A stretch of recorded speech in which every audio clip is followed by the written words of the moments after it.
Good evening. This is Barbara A. Prokopich. I'm a conservative in northeastern Washington. I work 24/7, 7 days a week, trying to gather information and find out what's going on in our world. And boy, is it getting interesting. I wanted to bring up a couple things that are very, very important and it'll affect our everyday lives and in the very, very near future. Oh yes, we have an asteroid that's about 17,000 miles out there, spiraling towards Earth, and it could be here any time, possibly by Thursday. Yes, the day that is called Valentine's, the day when people display love between two people, whether they be same-sex or whatever. It's your alternative, what you want to live in your lifestyle. I want to bring up the fact that Pope Benedict has stepped down and is resigning for health reasons, and to let people know just what kind of a man he really is. He's a very, very proud person. He has always dealt with peace and love and joy among family members and even the church members. So if anyone has something bad to say about him, they better come to me, because this guy has really, really tried to bless everyone that he has ever been around. And my heart is so heavy that he has decided it's time to resign. It could be because he doesn't want to be a burden to the rest of society or to the people that he loves so very much. And as his past will tell you, if you dig into his past, he went through so much hell that now at 80 or 85 he thinks it's time to step aside. I disagree with him, because even Peter, who was one of the top apostles of Christ, had many recollections, many problems where he felt he couldn't do what God wanted. But sometimes we put ourselves in second place and we don't think the way God thinks, so things will change. He is a man of distinction, good character. He has canonized many saints who now are very special people. And why they're canonized is because miracles happen when people pray to them and ask for some kind of a blessing, or if their body is in riddled pain and hurting all the time. And some of us know pain every single day, with arthritis, rheumatoid arthritis, with limb-girdle disease, with different kinds of polio, and so many other diseases out there. Yes, he is a very special man, and I want you to pray for him, that he will find happiness wherever he is, because he certainly has given us a lot of happiness and peace. And all this dismal stuff about priests going out and molesting kids, a lot of it was because the priests were actually people that pushed those kids into becoming decent human beings and had them question their own morality, and they didn't like it. So they were possessed of the devil and decided, well, this is the only way to go.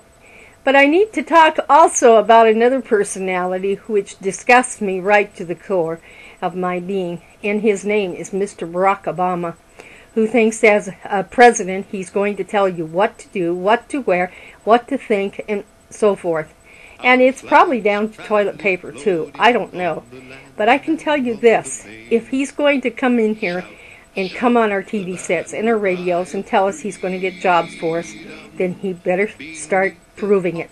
He better find ways. And he doesn't need writers and telepathic memoirs and other people to write his notes. He needs to put it right from his own mouth. Is that possible? I feel like there's a deficit in this person and that we should look for something better. Yes, in 2016, I would like Mr. Perry and Mr. Ryan to run against this degenerate, because I feel he's taking us nowhere except straight down. Our American flag means a great deal to us, very, very much. And we're not giving up just because he decides he's going to blow some smoke in our ear and wherever else. And as far as the gun situation is, we're going to keep the Second Amendment with or without him. So he better realize we're not ones that budge or jump off a bridge when he says boo. For the simple reason this country was made on principles, good, strong morals. And some of you women, yes, you go home and put your clothes on, like those at the Super Bowl. They didn't have enough on to even meet the imagination. They didn't want you to have an imagination. They just wanted to show you how it was to look in Sodom and Gomorrah. Yes, that was Sodom and Gomorrah.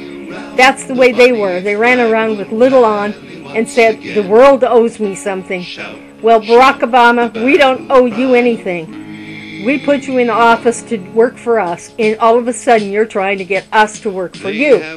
Well, it's supposed to go both ways when it comes down to actuality, but I haven't seen your side of it yet.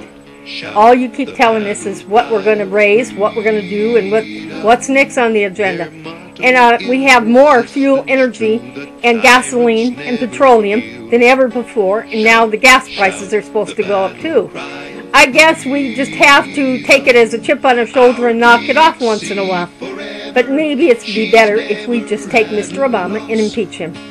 Yes, impeachment is necessary if he wants to continue to call us extremists and different things, because we happen to believe in the Second Amendment, the right to freedom of speech, the right to bear arms, the right to breathe, the air around us, the right to have resources, the right to be in our own schools and not have to worship the Obamaite program or the songs that they're having our kids sing.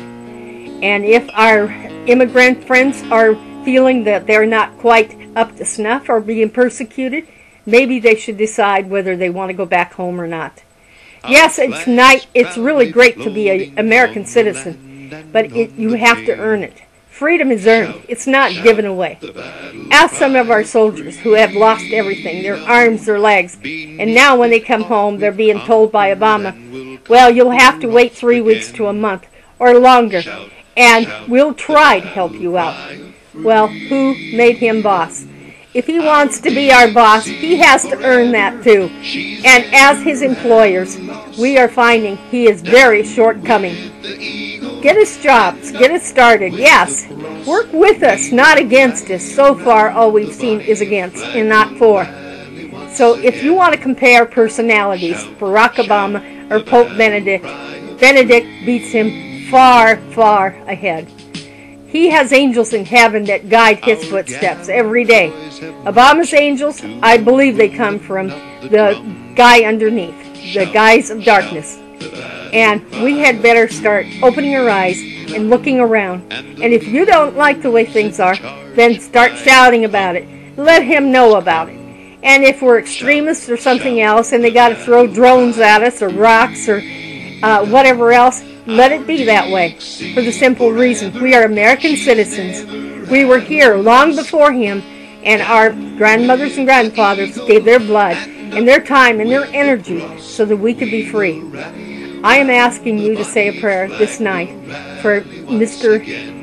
Pope Benedict and ask the Lord to guide his steps in his ideas and his decisions in the future. I don't want him to leave the pontiff's seat, but I guess he feels he has to look other ways.